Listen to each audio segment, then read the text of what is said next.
Вработените на јавното предпријатие Паркови и зеленило со нов протест, но исти барања. Независниот синдикат конечно оствари средба со директорот на предпријатието Јетон Бучи. Сега се во исчекување денеска да биде исплатена септемвриската плата, но за тоа да се случи, прво на сметката на Паркови и зеленило треба да легнат пари од град Скопје и водовод и канализација.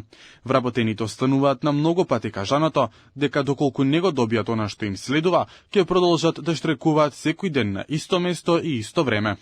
Ние како независен синдикат им укажаме за обврските на ЈП Паркови зеленило и другите јавни предпријатија дека тоа се нивни права, стекнати права.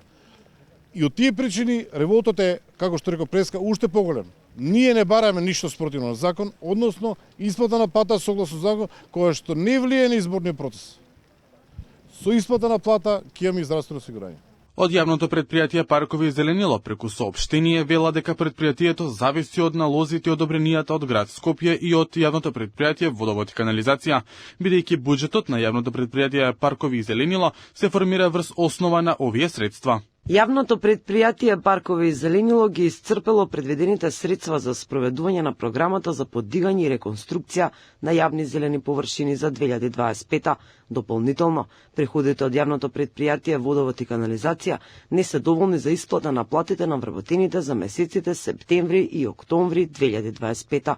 Поради тоа, предпријатието се обрати до градот со барање за пренамена на средства од буџетот за одобрување субвенција за надминување на потешкотиите во работењето, како и до јавното предпријатие Водовод и канализација за префрлање на финансиски средства кон јавното предпријатие Паркови и зеленило за сервисирање на обврските по основ на плати кон вработените. Од независниот синдикат на Паркови и зеленило вела дека доколку продолжи агонијата со неисплата на плати, нема да се приклучат на чистењето од 72 часа, кое го најави новиот градоначалник на главниот град Орце Ѓоргиевски.